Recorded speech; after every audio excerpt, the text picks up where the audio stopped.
Hello guys, welcome back to my channel Tech Boy. Selamat datang di konten ceritaku.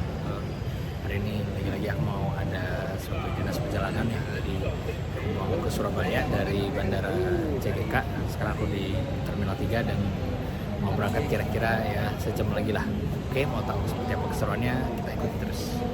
Ya, halo semuanya. Jadi sekarang udah landed ya di Surabaya, Juanda, lagi OTW sekarang ke Tuban ya. Jadi karena biasa kalau dinas nggak mungkin ke kota besar, ya pasti ke kota kecil. Kali ini ke Tuban, jadi ke arah barat ya. Kurang lebih sekitar 3 jam ya Pak ya. 3 jam. Tolnya sampai mana Pak? Sampai di Bunder Gresik. Gresik ya. Jadi di Gresik itu udah keluar jalan biasa ya. Jadi udah lewat jalan biasa, nanti lewat Lamongan kalau nggak salah, Lamongan, Babat, terus Tuban. Tapi perjalanannya sih udah bagus kalau waktu itu terakhir. Jadi udah layak gitu ya. Bukan yang bukan yang jelek gitu jalan. Jadi masih jalan bagus tapi bukan jalan tol gitu.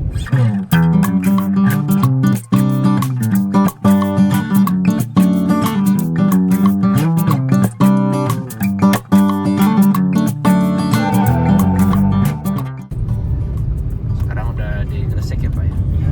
Ini tempatannya ya, ini terkenal sekali nih kalau keluar tol ke daerah ini. Ya, jadi sekarang kita sudah di perbatasan ya, Gresik dan Lamongan. Nah, penandanya ada semacam gapura gitu. Ya, jadi sekarang di daerah Babat ya, jembatan ini.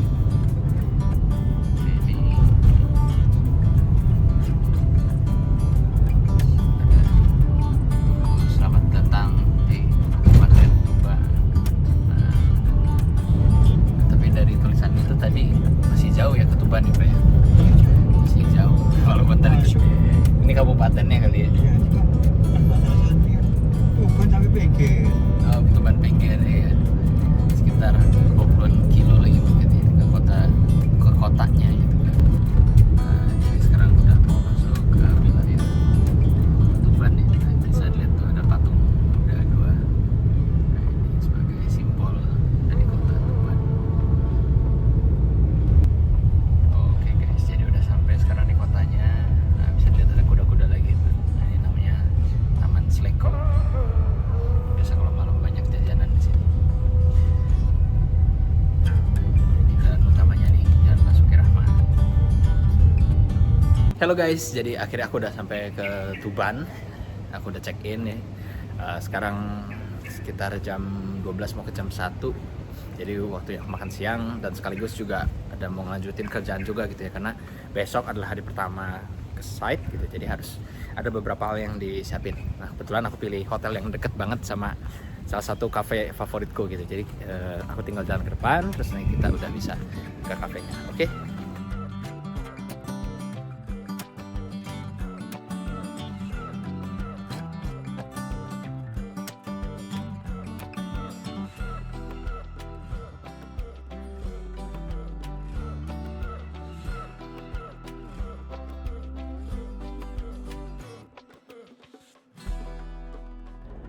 Oke, halo guys, jadi sekarang aku udah di hotel.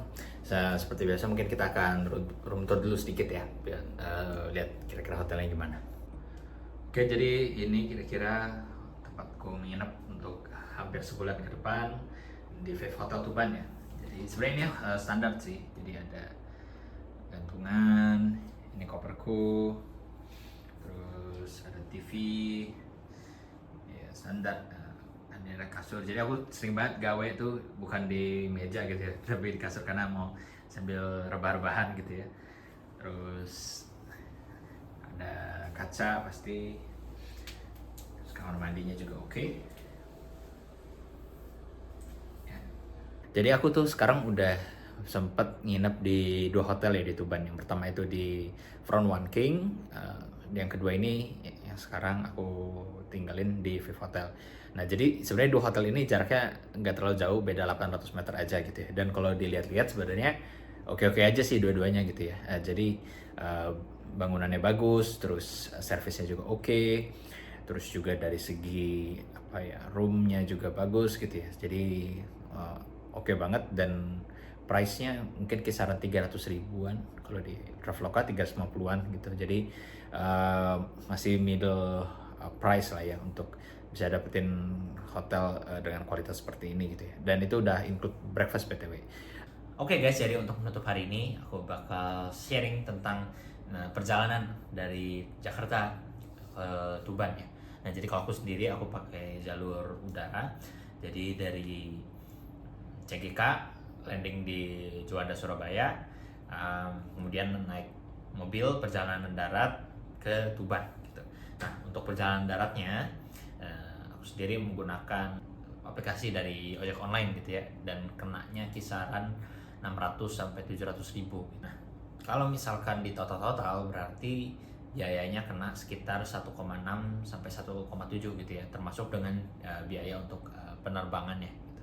Nah, itu opsi yang paling cepat ya, karena aku dari Jakarta ke Surabaya itu 1 jam 40 menit, terus dari Surabayanya ke Tuban itu 3 jam. Jadi total itu 4 jam 40 menit udah sampai di Tuban. Gimana kalau misalkan teman-teman sekalian mau opsi yang lebih murah gitu ya daripada pesawat gitu ya?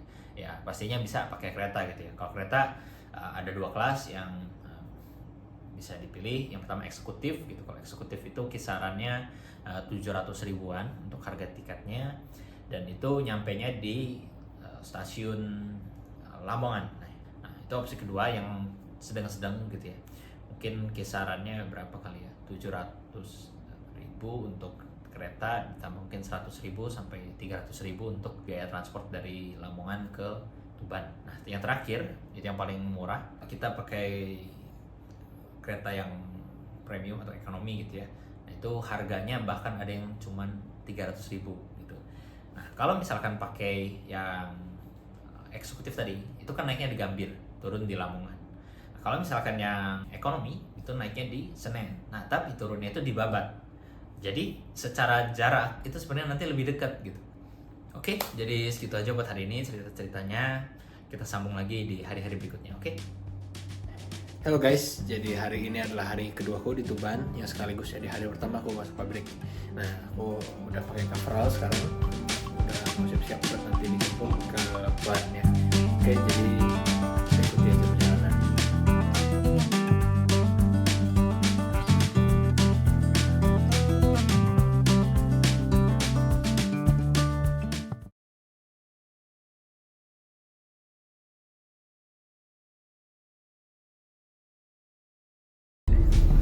Oke, sekarang udah di perjalanan buat ke site. Jadi yang buat Tuban ini agak spesial, buat ke site-nya agak butuh lumayan perjalanannya, gak kayak di site-site sebelumnya ya. Kira-kira 30 menit kita arah ke arah barat, ke arah Remen. Jadi enggak, bukan yang dekat sama pusat kota Tuban ya gitu ya. Sebenarnya buat jalan dari hotel ke pabrik ini lumayan seru, karena kita ngelewatin berbagai pabrik gitu ya, selain dari yang aku kunjungin ini. Contohnya ada receiving facility ya dari fuel, itu persis di seberangnya pabrik. Terus ada juga terminal LPG PET punya, itu di dekat sama TPPI juga. Terus nanti ada juga Rosneft tapi masih kosong, ada PLTU juga. Nah, jadi ngelewatin banyak banget pabrik karena memang ini kawasan industri, jadi seru lah lihatnya. Nah, jadi ini tanah-tanah ini ya masih kosong, ini Pertamina nih. Terus kalau kelihatan, nah di situ ada stack tuh, nah kan ada kayak warna biru itu, nah itu PLTU-nya. Ya, tapi nggak terlalu kelihatan lah mungkin ya. Nah, yang merah putih itu stacknya. Halo guys, jadi sekarang aku udah di hotel. Untuk menutup seri ceritaku pada kali ini, aku mau ngasih satu informasi lagi nih. Gak afdol rasanya kalau channel Tekim Boy gak membahas mengenai industri proses. Dan kebetulan memang aku lagi ada di Tuban, jadi aku mau bahas lebih dalam mengenai industri proses yang ada di Tuban, setidaknya yang aku udah tahu. Nah, aku bakal tunjukin lewat Google Maps gitu ya, karena di teknik kimia atau setidaknya dunia industri itu rawan sekali mengenai confidentiality. Jadi aku berusaha mau ngasih edukasi tapi tetap juga menjaga confidentiality dari perusahaan. Oke, jadi ayo kita mulai. Jadi yang pertama, aku mau nunjukin kota Tuban itu tersendiri gitu ya. Nah, jadi kota Tuban itu ada di perimeter ini ya, dan disinilah tempat aku menginap gitu ya selama berdinas. Kemudian untuk melihat pabrik-pabriknya yang setidaknya aku tahu itu letaknya ada di sebelah barat gitu ya dari kota Tuban, dan jaraknya ini lumayan jauh dibandingkan pabrik-pabrik lain yang sudah sempat aku visit gitu. Jadi di sebelah barat, pabrik pertama yang mau tunjukin adalah ini pabrik semen ya, udah kelihatan, Indonesia Semen Tuban. Nah, jadi sesuai namanya, jadi ini salah satu pabrik semen yang dimiliki oleh Indonesia di bawah PT Semen Indonesia Persero atau sering juga disebut sebagai SIG gitu ya. Nah, yang menarik, jadi selama aku menginap gitu ya di hotel ini, beberapa kali aku ketemu juga dengan orang-orang dari SBI ya, Solusi Bangun Indonesia, yang sahamnya itu mayoritas juga dimiliki oleh SIG gitu. Nah, jadi selanjutnya aku mau memperlihatkan plan layout ya yang bisa kita lihat dari satelit gitu. Nah, jadi ada beberapa hal yang menarik di sini. Yang pertama adalah clay crusher. Ya, jadi karena bahan baku dari semen itu adalah padatan yang sangat besar gitu, untuk bisa diproses maka perlu dikecilkan ukurannya melalui crushing gitu ya. Nah, kemudian ada juga gudang premix ya, karena semen merupakan suatu komoditas yang dibuat dengan mencampur gitu ya, jadi ada banyak banget campurannya, Portlandnya macam-macam gitu kan jenisnya. Nah, jadi setiap jenis itu punya takarannya masing-masing. Nah, jadi ada yang disebut dengan mixing gitu ya kalau misalkan di semen. Nah, kemudian yang menarik juga kita bisa melihat ada satu istilah yang dinamakan CCR. Nah, jadi CCR ini merupakan singkatan dari Central Control Room. Nah, kalau terlihat dari peta ada 3 CCR ya. Yang pertama ada CCR Tuban 1 yang berarti dia ini CCR dari plan 1 pabrik semen ini.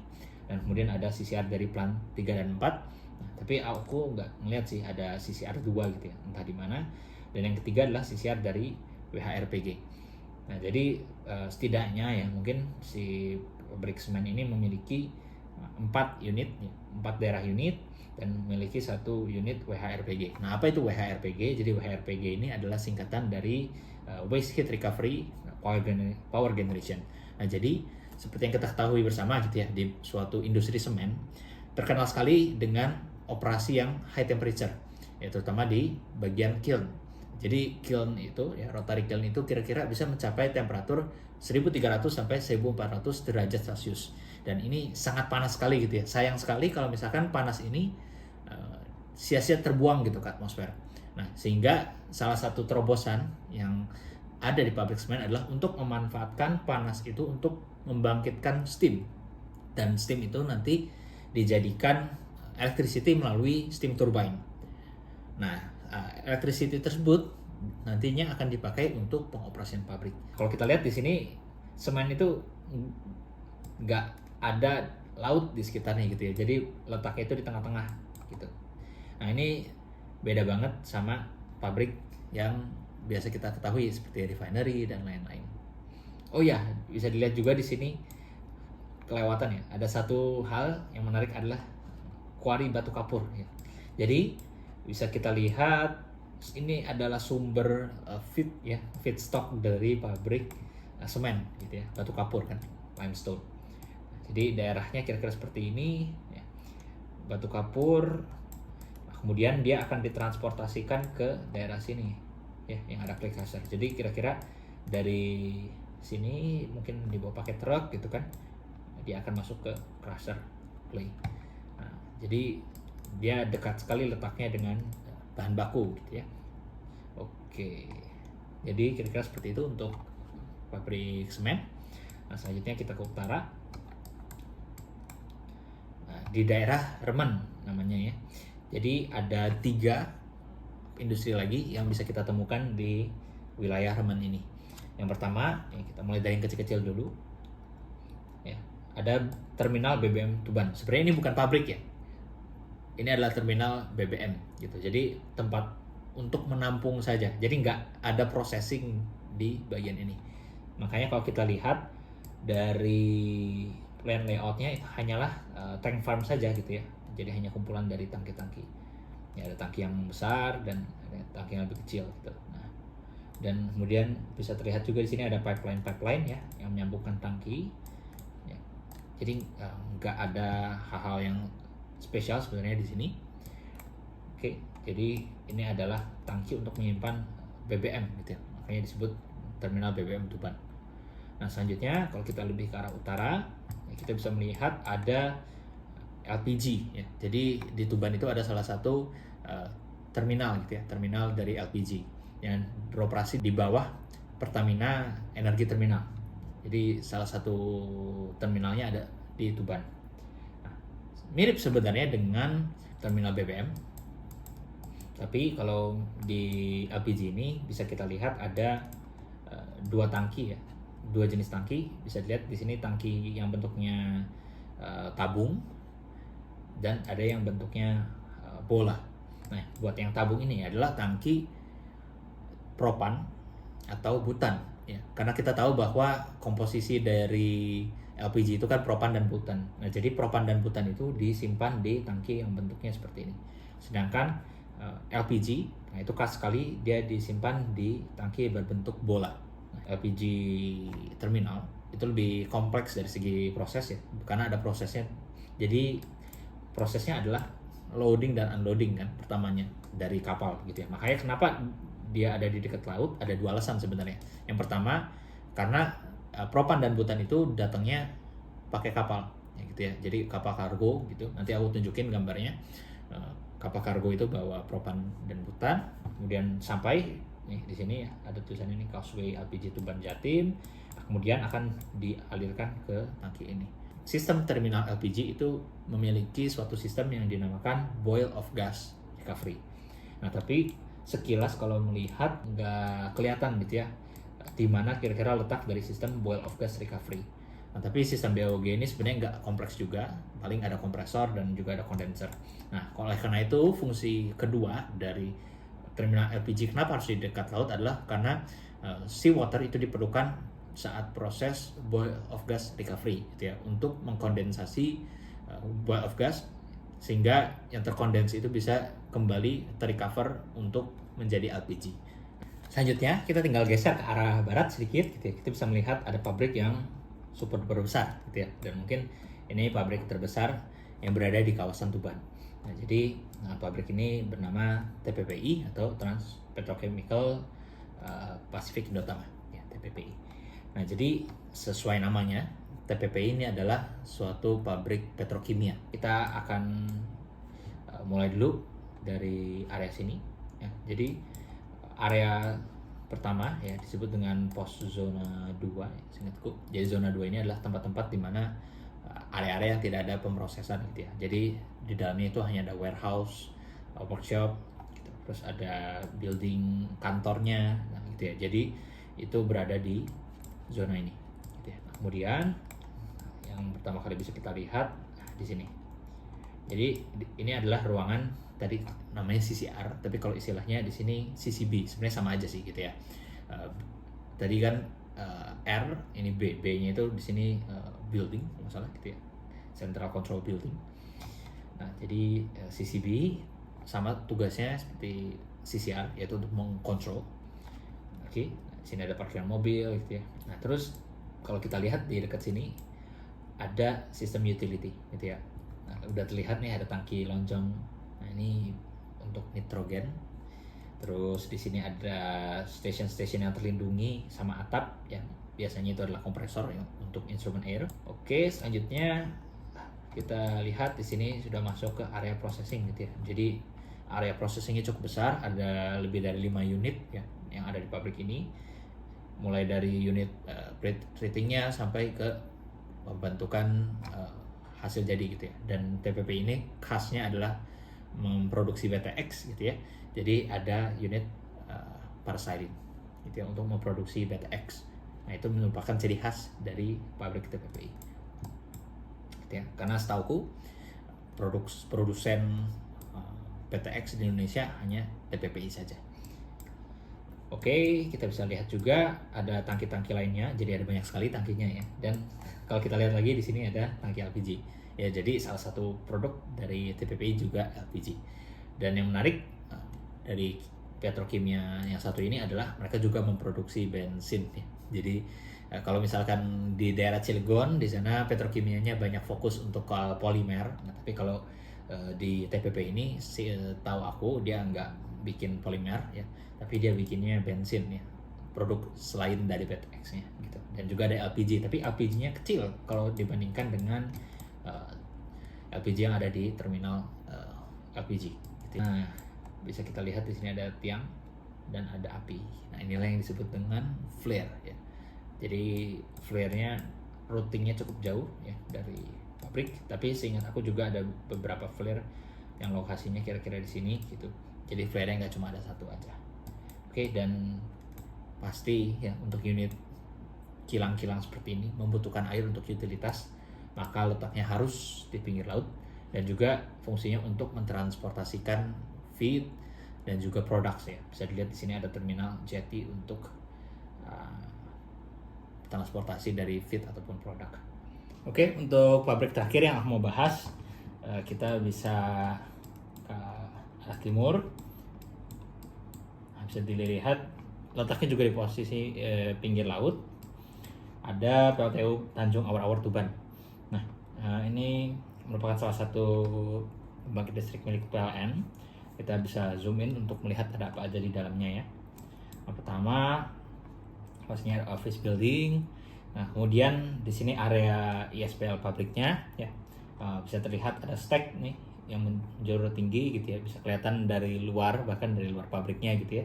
Terus yang bertingkat ini biasanya tempat boiler ya, boiler dari PLTU. Kita bisa lihat ada beberapa storage kecil ya, biasa untuk chemical injection. Dan yang penting ada di sebelah sini. Nah, bisa dilihat ada tudung ya. Dan ini adalah feed dari PLTU, salah satu feed yang paling penting, yaitu batu bara gitu ya. Jadi PLTU batu bara pasti menggunakan batu bara. Bisa kita lihat di sini batu baranya ditutupin ya. Kenapa? Karena kalau misalkan hujan, batu baranya bisa kehujanan dan itu nggak bagus. Kenapa? Karena kalau batu baranya basah itu bisa mengurangi nilai kalornya. Kalau nggak salah yang aku pernah kunjungin di Python, katanya kalau misalkan batu baranya high grade itu bakal ditudungin, kalau low grade itu bakal di luar gitu. Nah, kenapa nggak semuanya? Ya biasanya ada keterbatasan lahan gitu ya. Nah, terus bisa kita lihat di sini ada jalan setapak mungkin ya, nggak terlalu besar. Nah, ini terhubung dengan kapal. Nah, kapal bisa terlihat di sini jelas sekali adalah kapal pengangkut batu bara ya. Jadi batu bara itu dikirim melalui kapal-kapal, bentukannya kira-kira seperti ini.